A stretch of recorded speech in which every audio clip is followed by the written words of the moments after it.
Bismillahirrahmanirrahim. Assalamualaikum warahmatullahi wabarakatuh.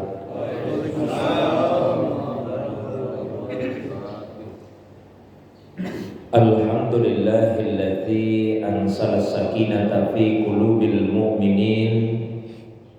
Wassalatu wassalamu ala sayyidil awwalin wal akhirin, sayyidil anbiya'i wal mursalin, sayyidina wa habibina wa syafi'ina wa maulana Muhammadin wa ala alihi wa ashabihi wa ala man ittaba'an nur alladzi unsila ma'ahu ila yaumiddin, amma ba'du.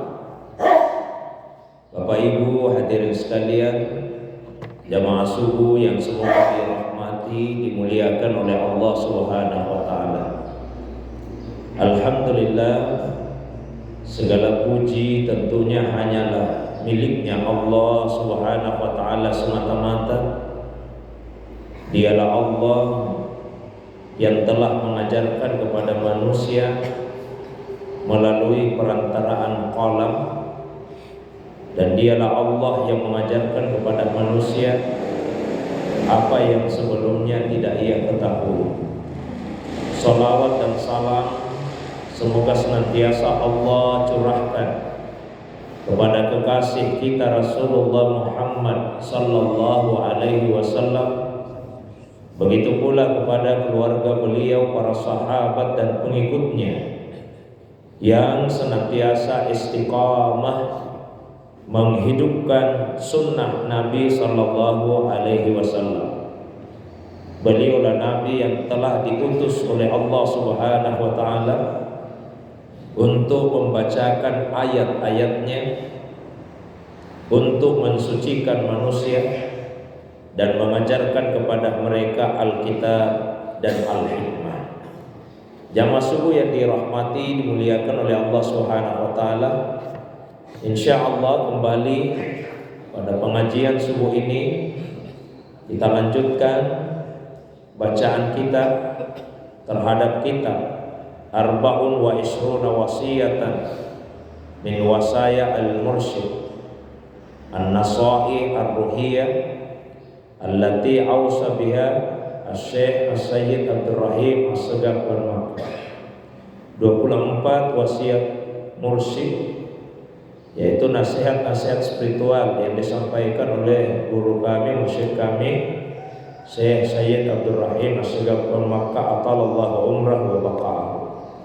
Subuh ini kita sampai pada al-wasiyah al-ashirah, wasiat yang ke-10.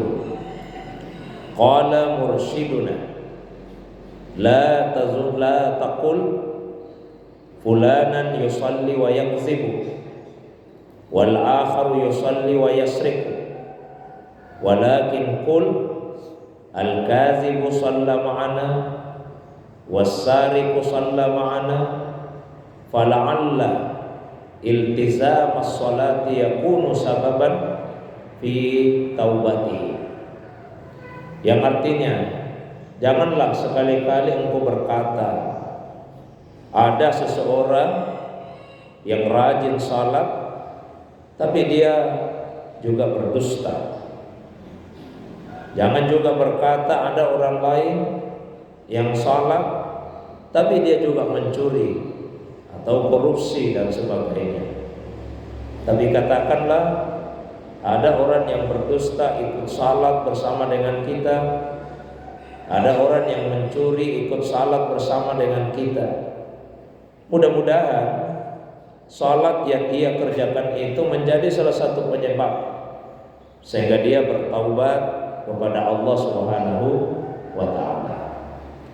Ada beberapa ibrah, beberapa pelajaran yang bisa kita petik dari wasiat tersebut. Yang pertama sekali, bagaimana supaya setiap orang selalu berusaha untuk menjaga ucapannya, dan ucapan itu akan terjaga apabila seseorang menjaga hati dan pikirannya.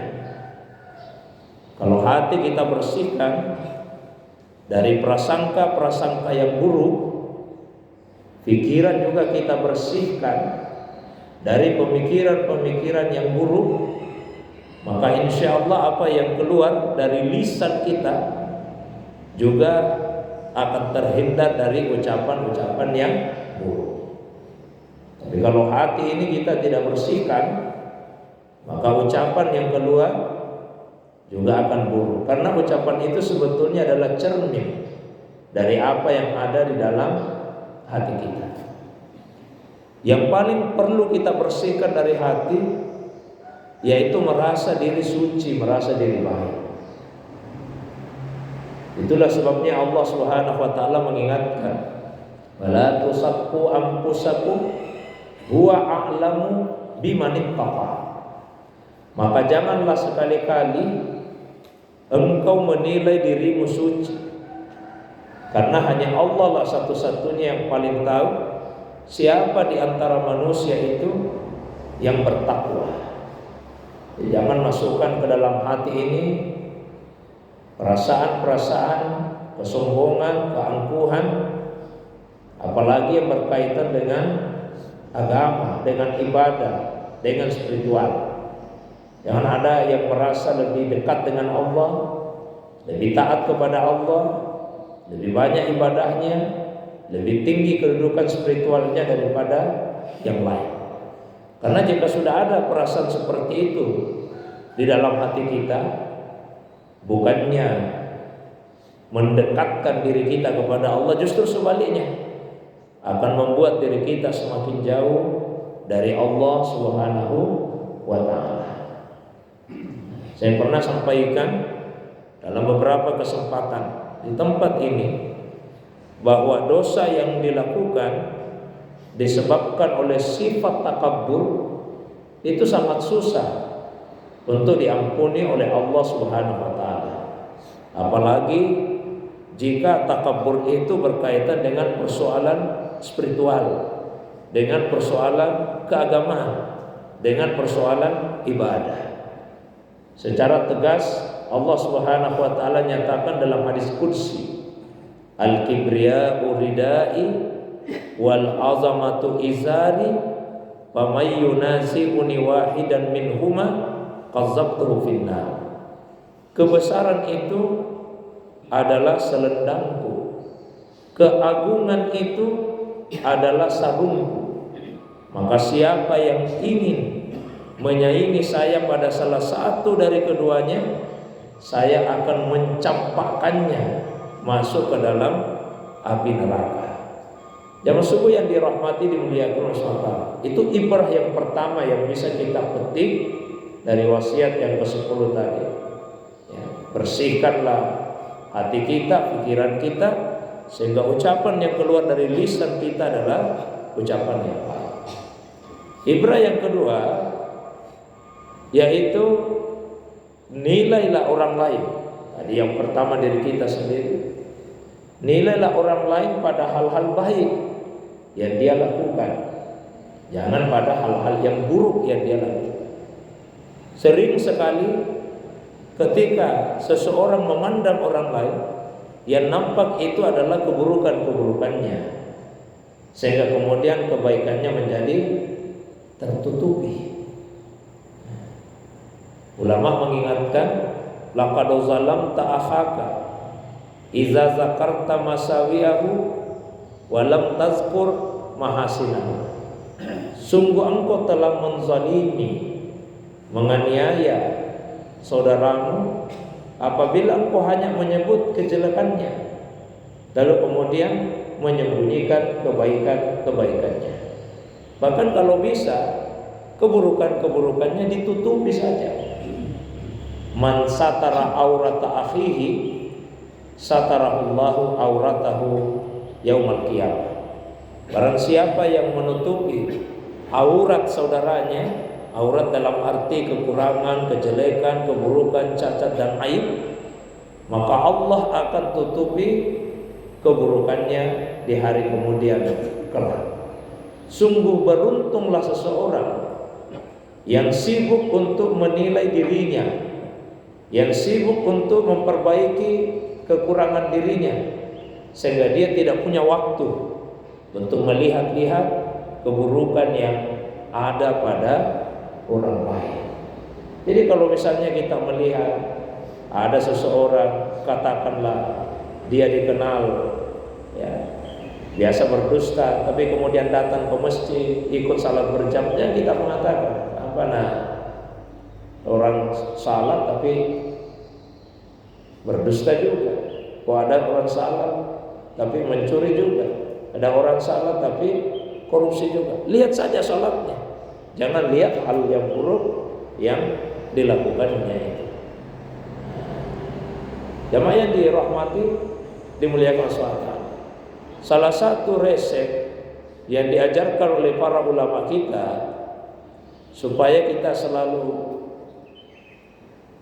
bisa membersihkan hati kita dari sifat-sifat yang tercela itu, terutama kesombongan tadi, ulama mengajarkan antaral ghaira afdal minka.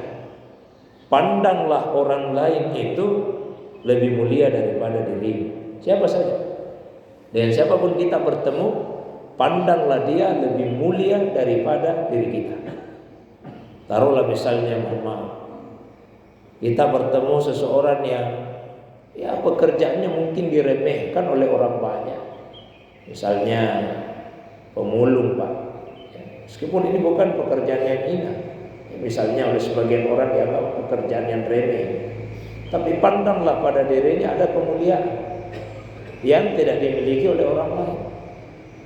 Bisa saja dia lebih sabar dalam menjalani kehidupannya, dia lebih ridha dengan takdir, dengan ketetapan yang Allah Subhanahu wa taala tetapkan atas dirinya. Sementara mereka yang punya pekerjaan yang dinilai oleh orang banyak lebih terhormat, lebih terpandang, tapi ternyata dalam kehidupannya dia tidak sabar. Dalam kehidupannya dia tidak ridha dengan ketetapan dari Allah Subhanahu wa taala. Jadi selalu berusaha, siapa saja kita ketemu, orang ini lebih baik daripada diri saya. Pasti ada pada dirinya yang lebih baik. Ada orang yang ilmunya lebih baik daripada diri kita. Ada yang sedekahnya lebih banyak daripada diri kita. Ada orang yang kesabarannya lebih bagus daripada diri kita. Ada orang yang tidak mau mencampuri urusan orang lain. Dia lebih terjaga, lebih terpelihara daripada diri kita yang banyak mengurusi kejelekan-kejelekan, keburukan-keburukan dari sesama kita. Jamaah yang dirahmati, dimuliakan oleh Allah Subhanahu wa taala. Jadi selalu tutupi kejelekan, keburukan orang lain. Allah Subhanahu wa taala itu Sattarul Uyub, Maha menutupi aib. Seandainya Allah Subhanahu wa taala mau mempermalukan kita ini manusia, mempermalukan hamba-hambanya, dinampakkanlah aib itu. Maka begitu aib kita kelihatan, tidak akan ada satu orang pun di dunia ini kecuali Rasulullah SAW. Tidak akan ada seorang pun yang dimuliakan, tidak akan ada yang dihargai, tidak akan ada yang dihormati. Seandainya aib setiap orang itu diperlihatkan oleh Allah Subhanahu wa taala, maka tidak ada ulama yang kita mau dengarkan perkataannya. Kemudian kita akan melihat ternyata ada juga dosanya. Tidak akan ada penceramah yang kita mau dengar ceramahnya. Tidak akan ada ustaz yang mau kita ikuti kajiannya. Seandainya Allah tampakkan semua kejelekan, keburukan, cacat dari semua manusia. Karena semua orang ada kejelekan, ada keburukannya. Namun Allah Subhanahu wa taala Sattarul Uyub. Allah itu menutupi aib-aib kita sehingga orang lain tidak mengetahuinya. Itu pula lah sebabnya jangan sekali-kali mengumbar aib orang lain dan aib diri kita sendiri. Apa yang Allah tutupi, jangan malah kita yang memberitahukannya, mengumbarnya kepada orang lain. Ada orang yang bangga dengan dosa-dosa yang dia lakukan, malah dia ceritakan kepada orang lain. Kalau Allah tutupi aib kita, bersyukurlah. Tobat sungguh-sungguh kepada Allah Subhanahu wa taala. Nah, itu yang kedua. Kemudian ibrah yang ketiga, pelajaran ketiga bisa kita petik dari wasiat yang singkat tadi, yaitu ta'zimul ibadah, agungkanlah ibadah. Ibadah ini merupakan salah satu syiarnya Allah. Syiar Allah itu wajib untuk diagungkan. Wa may yu'azzim sya'airallah fa innaha min taqwal qulub. Dan siapa yang mengagungkan syiar-syiar agamanya Allah, maka itu menunjukkan ada ketakwaan di dalam hatinya. Apalagi ibadah salat, jangan diremehkan. Kalau misalnya ada yang mengatakan, dia salat tapi mencuri, dia salat tapi korupsi, dia salat tapi berzina, dia salat tapi suka berbohong, dia salat tapi melakukan praktek riba, itu sama saja kita merendahkan salat tersebut, merendahkan ibadah. Jangan kita merendahkan satu ibadah. Lebih baik kita mengatakan kamu bersyukur, ya katakan saja. Ada orang yang misalnya berdusta, tapi alhamdulillah dia juga mau ikut salat bersama dengan kita. Itu lebih mengagungkan ibadah. Ada orang yang selama ini dikenal ya, melakukan praktek riba, tapi alhamdulillah dia mau ikut salat bersama dengan, jangan dibalik. Ya, kita mengatakan, dia sudah salat, tapi dia melakukan dosa, dia sudah salat. Jangan. Itu merendahkan nilai ibadah, tinggikan ibadah.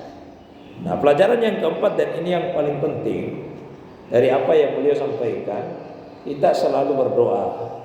Mudah-mudahan kalau ada seseorang, termasuk diri kita sendiri, yang melakukan dosa, bahkan terjerumus dalam dosa itu sekian lama, mudah-mudahan melalui ibadah itu dijadikan sarana oleh Allah Subhanahu wa taala, dimasukkan ke dalam hati kita keinginan untuk bertaubat sungguh-sungguh kepada Allah Subhanahu wa taala. Karena Allah itu Tawwab, Maha menerima taubat. Taubat arti harfiahnya adalah kembali. Taba yatubu taubatan. Jadi sebetulnya kalau dikatakan misalnya di surah An-Nasr, idza jaa nasrullahi wal fath wa ra'aitan nasa yadkhuluna fi dinillahi afwaja fasabbih bihamdi rabbika wastaghfir innahu kana tawwaba.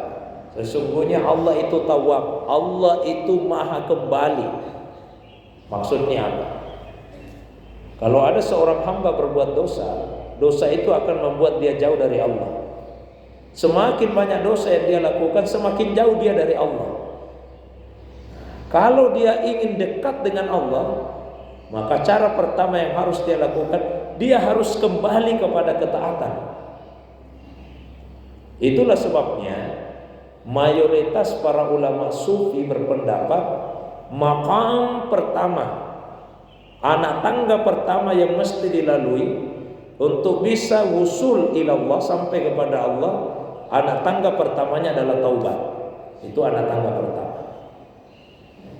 Jadi kembali kepada Allah setelah maksiat, kembali kepada ketaatan, itu yang dinamakan dengan taubat. Hamba yang tadinya maksiat, lalu dia kembali kepada ketaatan, dia bertaubat, maka Allah yang tadinya jauh, karena kalau hamba itu berpaling, Allah juga berpaling.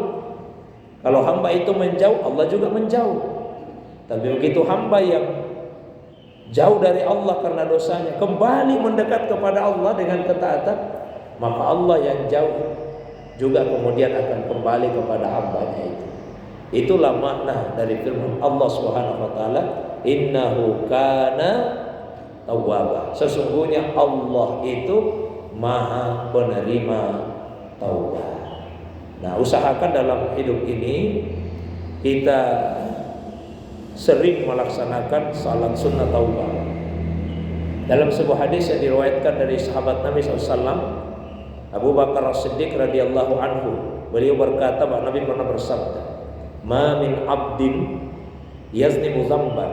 Diriwayatkan disebutkan ma min rajulin yaznimu dzamban. Tiadalah seorang hamba atau seorang laki-laki yang melakukan satu dosa, summa yaqumu, fayatatahhar. Setelah itu dia bangkit, lalu dia mensucikan dirinya, minimal wudu, kalau bisa sampai mandi taubat. Summa yusalli raka'atain. Setelah itu dia salat 2 rakaat. Inilah yang disebut dengan salat sunnah taubat. Summa yastaghfirillah. Selesai salat dia beristighfar, minta ampun kepada Allah Subhanahu wa taala. Illa ghafarallahu lahu. Melainkan Allah akan mengampuni dosa-dosanya. Summa yaqra'u hadhil ayat. Setelah itu Nabi baca ayat ini. Walladzina idza fa'alu fahishatan aw zalamu anfusahum dzakarullaha fastaghfaru lidzunubihim wa may yaghfiru dzunuba illallah wa lam yusirru ala ma fa'alu wa hum ya'lamun. Dan orang-orang yang bertakwa itu adalah mereka yang apabila berbuat fahisha, berbuat keji, au zalamu anfusahum, atau dia menganiaya dirinya, segera ingat Allah. Begitu dia ingat Allah, dia segera meminta ampun kepada Allah. Karena siapa lagi yang akan mengampuni dosa kecuali Allah Subhanahu wa taala. Pada akhirnya dia masuk sekalian, mudah-mudahan yang pertama kita senantiasa menjaga hati kita, membersihkan hati kita, pikiran kita, sehingga apa yang kita ucapkan selalu yang baik-baik, terutama yang berkaitan dengan hak orang lain. Yang kedua, nilailah orang lain dari kebaikan-kebaikan yang dia lakukan dan selalulah berusaha untuk menutupi keburukannya. Yang ketiga, agungkanlah ibadah yang disyariatkan oleh Allah SWT, terutama ibadah salat, karena ibadah itu adalah syiar-syiar agamanya Allah, maka jangan merendahkan nilainya. Dan yang keempat, mudah-mudahan melalui ibadah yang disyariatkan itu bisa menjadi sarana Allah tanamkan di dalam hati siapa saja yang berbuat dosa untuk kemudian bertaubat sungguh-sungguh kepada Allah Subhanahu wa taala. Itu pengantar yang saya sampaikan. Sebagaimana biasa, saya berikan waktu yang lebih lapang, yang lebih panjang. Kalau ada yang ingin didiskusikan baik yang berkaitan dengan pembahasan atau masalah agama yang lain, saya persilahkan. Wa ilallahi turja'ul umur. Wassalamualaikum warahmatullahi wabarakatuh.